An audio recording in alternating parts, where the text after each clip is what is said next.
right, guys, so today we're going to talk about how you can get your pieces a little bit faster if you're planning a large IKEA project. Let's get into it.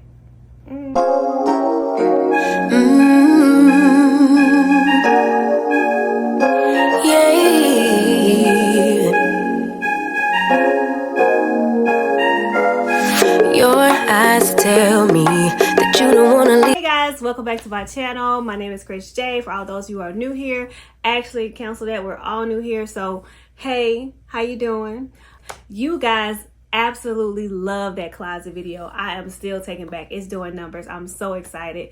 Thank you guys for all of the love and comments over on that video. If you haven't watched that video, stop right now.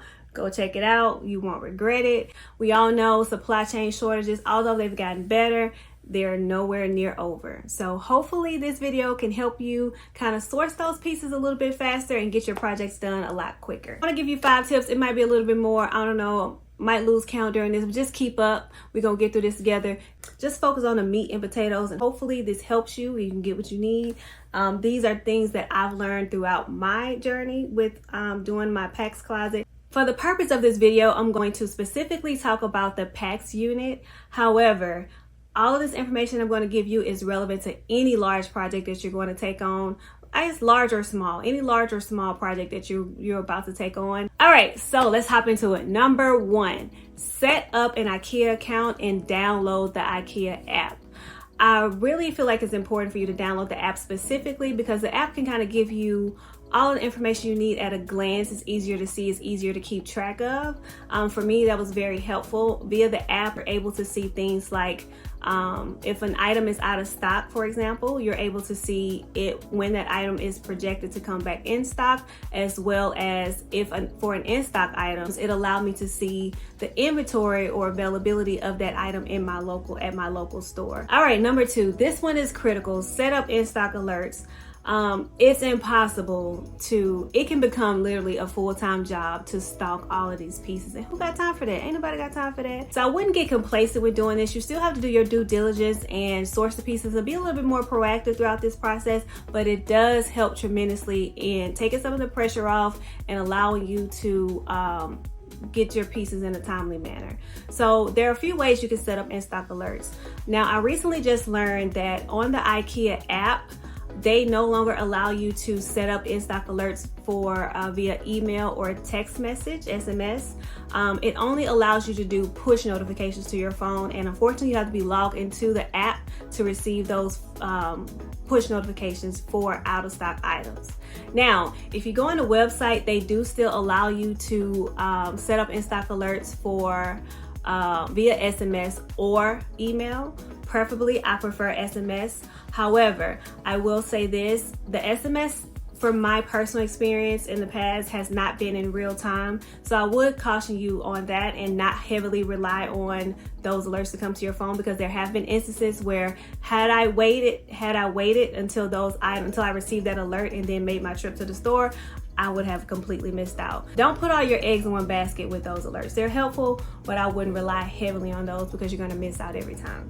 All right, number 3. Now, I'm not entirely sure that they're still doing this, but I do, and I haven't specifically done this personally, but I do know that is an option, and that is getting on a wait list. This is specifically for in-store purchasing only, like if you live close to an IKEA store and you primarily shop in-store versus online. When you talk to a team member and you inquire about an out-of-stock item, they are able to tell you when the next shipment is coming, and you are able to get on a wait list for that particular item. Now, I haven't done it personally. I can't remember specifically how it works. You may have to prepay for this item, or they may just simply put you on a wait list and then they set that item aside for you when it becomes available. So for example, if you were waiting on an IKEA Pax drawer and you went to the store and it was out of stock, they can tell you, hey, we have a shipment coming on Friday the 15th. On Friday the 15th, how many do you need? Okay, we can set aside 6 drawers for you from that shipment of 12, whatever that looks like. But I want to say you have to prepay for this, but don't quote me, double check. But it's definitely a great option. It kind of removes the stress and anxiety away from feeling like you're in the Hunger Games trying to get pieces. You can already pre-reserve those pieces for you. And so when they come in, one of the team members will set those aside before they release the inventory for the rest of the store, for the rest of the customers. So it's a great option all the way around. All right, so next tip is one of my favorites. Actually was the most helpful for me when I was sourcing my IKEA Pax unit, specifically because in my particular situation, that unit got discontinued mid-projects.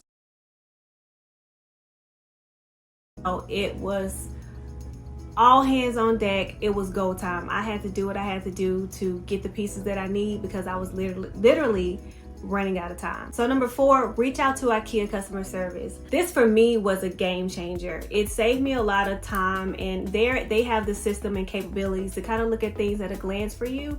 So now I know this can be a lot depending on your personality. I know some people don't like to sit on the phone and do all that. IKEA customer service is extremely responsive. The wait times are minimal, and I really found it beneficial for me when I was sourcing pieces for a large project. I would run the article numbers down to them, have them tell me what stock availability looked like, when future shipments were coming for this item, and how many pieces in those future shipments were scheduled to come to my local store.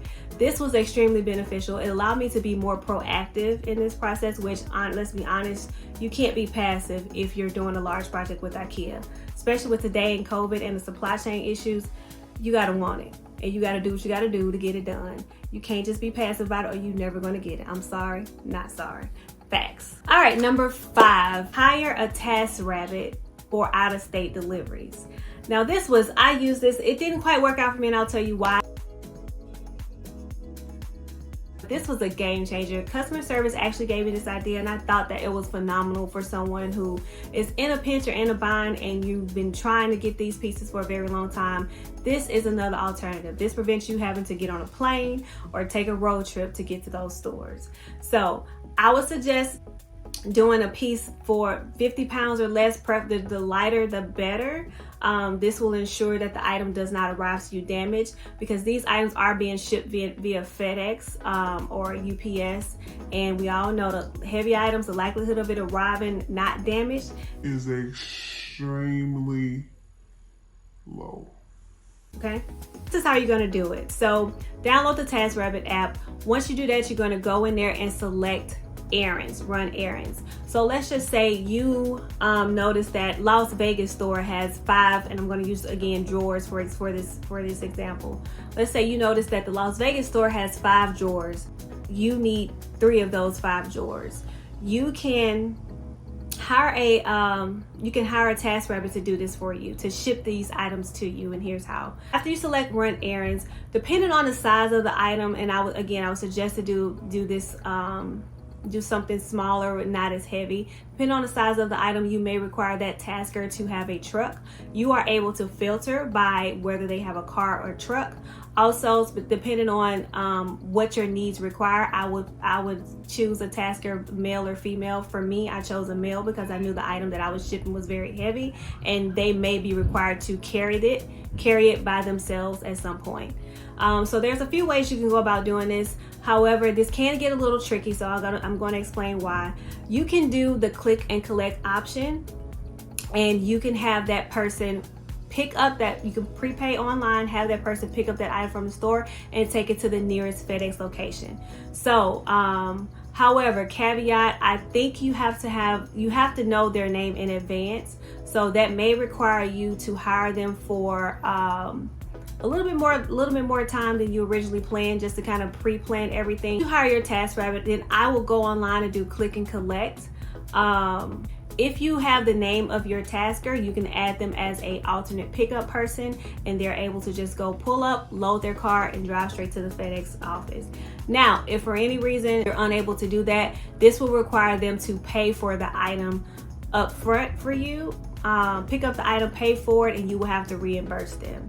Either way, just select the address of your task. You're going to go select the address, which will be the IKEA store, the local IKEA store. That's where they're picking up the item. Dropping off, I will select the closest FedEx store to that IKEA location. Throughout this process, you and your tasker will exchange numbers. You will have an open line of communication. They will take the item directly to FedEx. I personally got on the phone with FedEx and they kind of walked me through everything. I gave them all my information on where I wanted the item to be shipped. I paid for the shipping over the phone with the FedEx personnel, and then the item was shipped to me. Easy peasy. Closed out the ticket. Tasker was paid for their time, and I had to pay for the shipping from FedEx. Now this can be a little bit more expensive than doing the traditional way of having IKEA ship items directly to you or whatever, but sometimes when when your back is against the wall or you need to complete your project quickly, this is a great alternative for that, to kind of get those items to you. But just be aware it may cost you a little bit more money, but it'll save you a lot of stress in the end, trust me. All right, bonus tip, last one. Anything that you can get shipped to your home after you went online and you made your shopping list and you see what items are available for shipping, you see what items are available for pickup, anything that you can get shipped to you directly, do it. The shipping cost is minuscule in comparison to the stress that it will save you by having to source each piece in person. If you're close to an IKEA store, I don't care, ship as much, large or small, ship as many items to you as you possibly can to save you time. Also, want to add to that shipping, you also have the option to ship, I think it's cheaper. IKEA also gives you the option to ship to a local, shipment location. So there was a few pieces that I did save on shipping costs by having them shipped to my local UPS or my local FedEx, and I picked those items up from there. And those were pieces that didn't require to be shipped via freight, and that was extremely beneficial for me. All right, so thank you guys for watching. I hope you enjoyed this video. I hope the tips that I gave you was helpful. Don't forget to, if you haven't already, check out that closet video. Don't forget to comment, like, and subscribe. Stay tuned for more DIYs. I got some great videos coming for you guys, child, but life has been lifing. I'm trying to get these videos out and get them edited. I'm new to this. I ain't true to this, okay? So bear with me. I promise I have great content coming. Yeah, if you have any questions, drop them below. You have any tips that were helpful for you, drop them below in the comments. I would love to hear them. All right, done. Until next time, I will see you guys in the next one. Talk to you later. Bye.